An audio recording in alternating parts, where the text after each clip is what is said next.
what a privilege it is to be here with you and to get an opportunity to speak. I can tell you that as soon as I get my glasses on, you're not alone, Dean. Tonight I'm here to speak about the victimization of women by an industry, and I say an industry because the abortion industry makes millions of dollars, billions, on doing what they say is providing safe, legal, vital reproductive health care. I'm a member of the American Association of Pro-Life Obstetricians and Gynecologists, and I'm proud to stand here representing them in this Selma project. As a member of the association, we are glad to stand with you in speaking the truth about how abortion hurts women, and especially African American women. I'm Dr. Freda Bush, board-certified obstetrician gynecologist who has been practicing in women's health for the last 45 years. During that time, I've had the privilege of caring for many women who have made the decision to have their children, as well as those who have voluntarily decided to end their pregnancies by abortion. And it's difficult to imagine how many of these women have felt when they've later wanted to have a child or had the choice to have a child and found out that they were infertile and unable to do so. Especially hurtful is when you find that the only child you would have had is the one that you aborted. I tell you, I don't have enough tissue in my office when that reality strikes them. Well, during these 45 years, I've also served on the Mississippi State Board of Medical Licensure for 12 years and the Federation of State Medical Boards of the United States, and had the privilege of serving as their chair in 2010 to 2011. So it's with that background and for those women and so many more that I accepted this opportunity to speak here tonight. For those women have been victimized physically, emotionally, and spiritually. Tonight, I speak about some of the abortion-related injuries and how the health system, the legal system, and the medical regulatory system is failing them and allowing still others to be endangered. As the previous speaker talked about what happened here in Alabama, it grieves me because I know many of those people on that board. Now you're probably wondering, how can that be? Let me just give you an explanation, though I can tell you it's not a satisfactory one. Abortion is a medical procedure and a surgical procedure. So you can get medication or you can get surgery. And as with either of those procedures, there are risks and there are benefits that are expected. It's also expected that the healthcare provider will be educated, trained, competent, and up to date in their knowledge and skilled to perform the procedure and to handle the complications, as well as having made legal written provisions for handling those complications should they develop.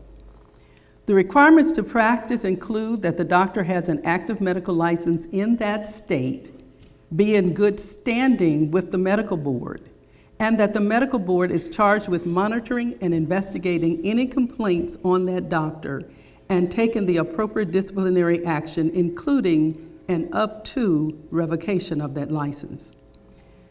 Now, the abortion doctors really are held to the same standard on paper that all other physicians are licensed to in that state. But the licensure board only responds to complaints, as you've heard enumerated, not lawsuits. But no matter who brings the complaint, they are to investigate and to address that complaint.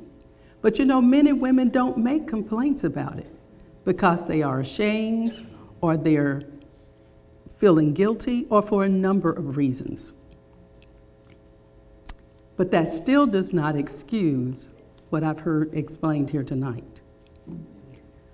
Now let's talk about the abortion provider a little.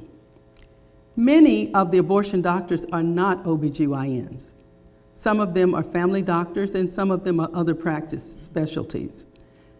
Some providers are not even doctors. As a matter of fact, recently in California, they passed a law to allow nurse midwives, nurse practitioners to do the abortion because the abortion clinics were having difficulty recruiting doctors.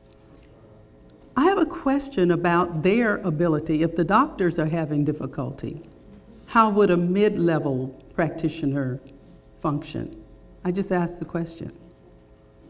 Most abortion providers also have no hospital privileges at all to handle their own complications, nor pre-arranged relationships with OBGYNs to do so. Therefore, the patients are left to get to the emergency room on their own. And if they do call the clinic, they get a receptionist who refers them to the emergency room. The other problem is many of the abortion doctors are itinerants, which means that they fly in and fly out the same day. And so the phone calls are meaningless in contacting that physician who did the procedure. Now, second, let's talk about the requirements for the clinic standards. They are to be regulated by the Department of Health, which is different from the Board of Licensure, and to be inspected on a periodic basis. The clinics are not all held to the same standards as outpatient surgical procedures, yet we know surgical abortions are outpatient medical procedures. The clinics all do not have emergency equipment or training of personnel to handle the emergency equipment, and nor do they have prearranged agreements with the hospital. I've heard of one abortion provider who actually lost their license in one state and yet were able to maintain their license in the other. I applaud what Operation Rescue is doing and what others are doing to continually make known the egregious problems that are going on. Third, here are some possible medical risks or complications of abortion. Infection. Anytime you have a surgical procedure, that can happen. So normally we give antibiotics before the procedure in order to prevent that and give them some afterwards. But infection is not an uncommon occurrence. Incomplete abortion, where all of the products do not come out. Injury to the cervix, which makes her at risk for preterm labor in the future.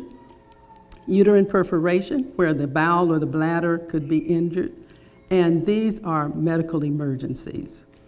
Heavy bleeding, retained clots in the uterus, anesthesia complications, and yes, even breast cancer. And you don't hear that, and you don't see it on the website for the National Cancer Institute or Susan Komen. But it is documented and reproducible as a risk factor.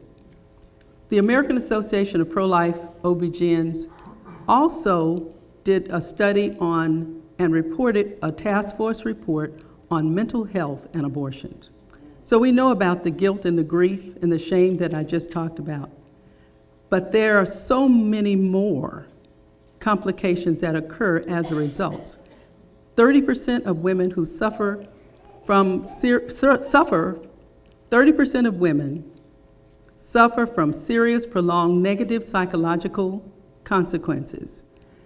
With nearly 1.3 million abortions annually, that's 130,000 women that will suffer, and many of them will commit suicide, especially on the anniversary of the abortion date. The fourth thing I'll leave you with is another way women are victimized is by the lies and distortions that are told about them or that are told to them about the safety of abortion and the risk of pregnancy. As a matter of fact, recently the Green Journal of the American College of Obstetrics and Gynecology had a peer-reviewed journal article that said abortion was safer than childbirth. You need to know that the data reported by abortion clinics to state health departments and ultimately to the CDC underrepresents abortion and morbidity and mortality for several reasons. And one of them is the CDC will actually tell you they have no way of naming or numbering the abortions unless they are reported. And many of the abortion clinics do not report the abortions that they do. Yet we know how many women are in the hospital having babies. So you have an abortion, you have a number documented for childbirth. You do not have a number documented for abortions. And so when you don't know the numerator or the denominator, you're really not accurately giving anything. We know this is a problem, and yet the only accurate numbers we have, or near accurate, comes from Guttmacher Institute, which is the research arm of Planned Parenthood. What are we to do? Show compassion to the young women in crisis, refuse to be swayed by these arguments, continue and persistently report to the medical regulatory authorities. All unborn babies deserve to be protected from abortion, and we need to continue to be active as we are. Thank you for this opportunity to tell you what is going on, but also to encourage you to continue. Thank you.